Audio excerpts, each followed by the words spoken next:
আল্লাহ বিশেষ দুইটা কথার উল্লেখ করেছেন। একটা হচ্ছে ন্যায়ের উপর প্রতিষ্ঠিত থাকা, আরেকটা হচ্ছে সত্য সাক্ষ্য দেওয়া।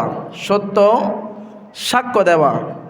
আমরা প্রশ্ন করলাম কোরআনকে, কোরআন আমরা কিভাবে ন্যায়ের পক্ষে থাকব, সত্য সাক্ষ্য দিব, আমরা কিভাবে নিজের ওই আমানতকে রক্ষা করব। আল্লাহ পাক রব্বুল আলামিন এই ব্যাপারে পবিত্র কুরআনুল কারীমের মধ্যে বলছেন, ওয়াতাখুনু আমানাতিকুম ওয়া আনতুম তা'লামুন, তোমরা জেনে শুনে তোমাদের আমানতকে তোমরা খেয়ানত করো না। সুবহানাল্লাহ বলেন। আল্লাহ বলছেন তোমরা জেনে শুনে তোমাদের আমানতকে তোমরা খেয়ানত করো না। আল্লাহ বলছেন তোমরা জানো, তোমরা সমাজের মধ্যে, রাষ্ট্রের মধ্যে কাকে তোমরা নেতা বানাবা, তার চরিত্র সম্পর্কে তোমরা অনেকে অবগত আছো। কেননা যেই মানুষটা সম্পর্কে তোমরা জানতে চাও, যাকে তোমরা তোমাদের ওই সাক্ষ্য দিতে চাও, যেই সাক্ষ্যের মাধ্যমে তোমার ওই সাক্ষ্যের মাধ্যমে সেই অন্যায় করারও সুযোগ পাবে, ন্যায় বলারও সুযোগ পাবে, সেই ঘুষ খাওয়ারও সুযোগ পাবে, আবার ঘুষের বিরুদ্ধে বলারও সুযোগ পাবে। আমার আল্লাহ বলেন তোমরা জেনে শুনে তোমাদের আমানতকে তোমরা বিক্রি করে দিও না। যদি তোমরা জেনে শুনে তোমাদের আমানতকে বিক্রি করে দাও, তাহলে আল্লাহর নবী বলেন লা ঈমানা লিমান লা আমানাতা লাহু, যদি তোমরা আমানতদারিতা রক্ষা করতেই না পারো, তাহলে আমি নবী বলে দিলাম তোমাদের অন্তরের মধ্যে তোমাদের ঈমান থাকবে না। জোরে বলুন নাউযুবিল্লাহ।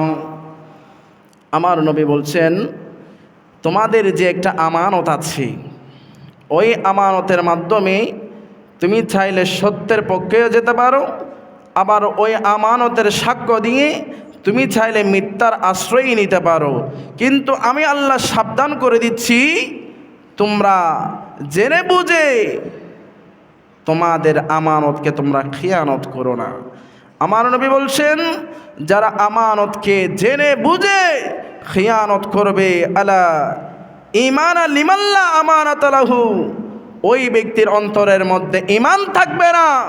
সেই নিজেকে নিজে ঈমানদার দাবি করতে পারবে, কিন্তু আমি আল্লাহর কুদরতের ফয়সালা হচ্ছে তার ভিতরে ঈমান নাই, সেই বেঈমান হয়ে মারা যাবে। একটু জোরে বলুন নাউযুবিল্লাহ।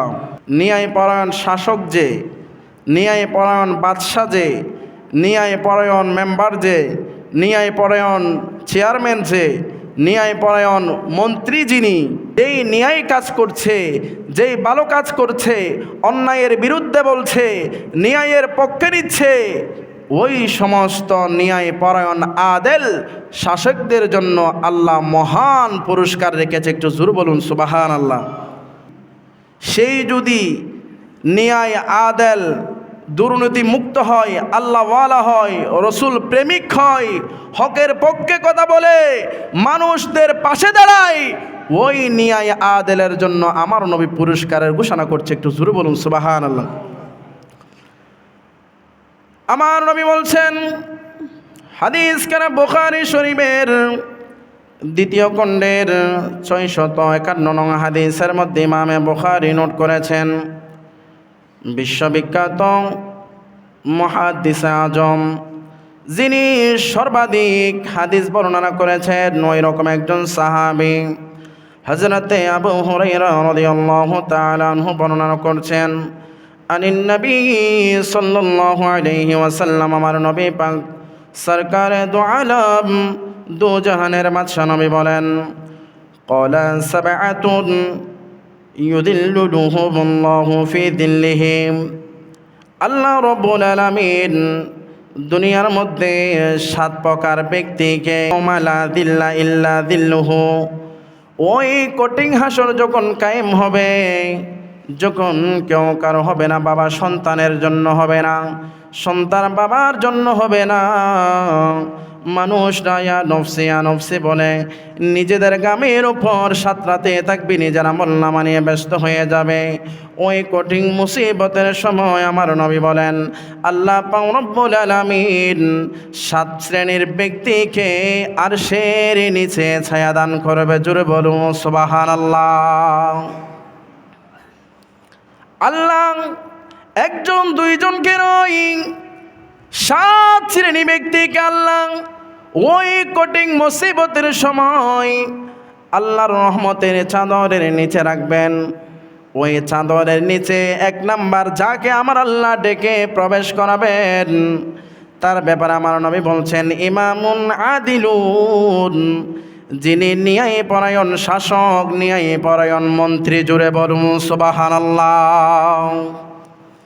তাহলে ন্যায় পরায়ণ শাসক যদি হতে পারি, ন্যায় পরায়ণ আদেল শাসক যদি আমরা হতে পারি, সুদ মুক্ত, ঘুষ মুক্ত, দুর্নীতি মুক্ত সমাজ যদি আমরা গঠন করতে পারি, আমার নবী বলছেন ইমামুন আদিলুন, ওই ইমামকে কঠিন হাসর নসরে মানুষরা ইয়া নফসি করতে থাকবে।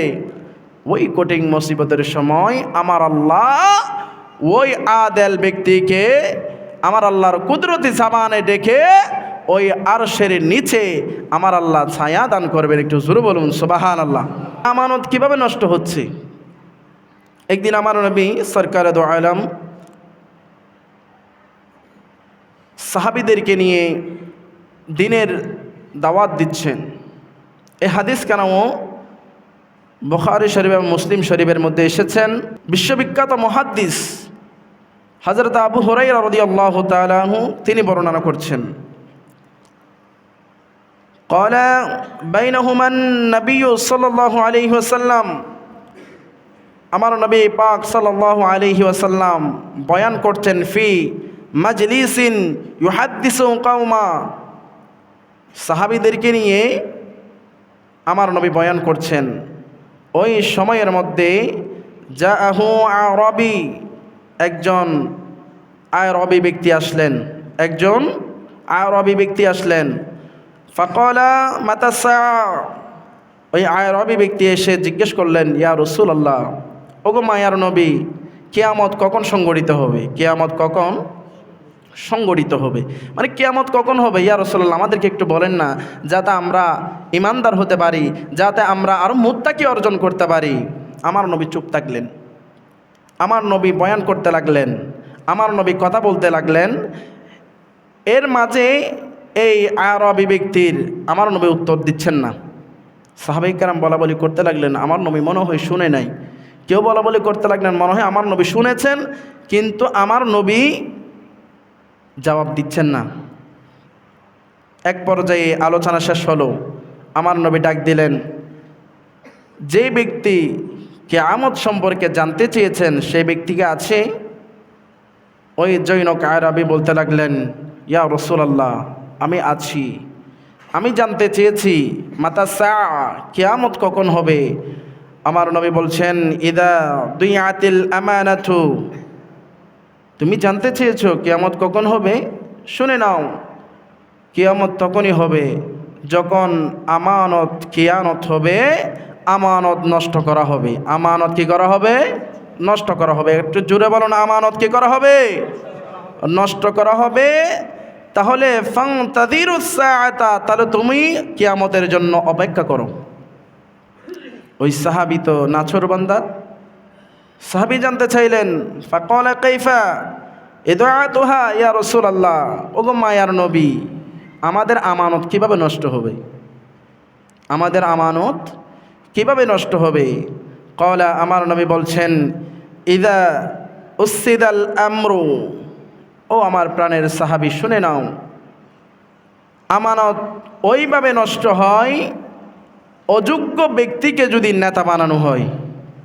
অযোগ্য ব্যক্তিকে যদি নেতা বানানো হয়, যেই সমাজের মধ্যে লম্পট করে, যেই সমাজের মধ্যে ঘুষের লাইসেন্স, সুদের লাইসেন্স, মদের লাইসেন্স, অস্ত্র রাইফেল চালানোর লাইসেন্স দে, ওই ব্যক্তিকে যদি মানুষরা মন্ত্রী মিনিস্টার বানায়, আমার নবী বলছেন ইলা গায়রি আহলিহি ফান্তাদিরুসা, তাহলে তোমরা মনে করো কিয়ামত আর বেশি দূরে নাই। কিয়ামতের জন্য তোমরা কি করো? অপেক্ষা করো। কিয়ামতের জন্য কি করেন বাবা? অপেক্ষা করেন। তাহলে এই হাদিস থেকে আমরা জানতে পারলাম আমার নবী বলছেন যেই হোক না কেন, সে আলেম হোক, সে জানানো শিক্ষিত হোক, সেই একেবারে স্কুলের বারান্দা যাই নাই, লেখাপড়া করে নাই, তার ভিতর দেখো তুমি আদাল আছে কিনা, তুমি দেখো তার ভিতর ইশকে রসুল আছে কিনা, তুমি দেখো তার ভিতর ন্যায় পরায়ণতা আছে কিনা, তুমি দেখো তার ভিতর কোনো দুর্নীতি আছে কিনা। তুমি দেখে যদি তাকে যদি সংসদে পাঠাও, সমাজের ভালো কাজের সুযোগ করে দাও, তাহলে তোমার জন্য ইহকাল এবং পরকালে উভয় জগতে শান্তি আছে। একটু জোরে বলুন সুবহানাল্লাহ।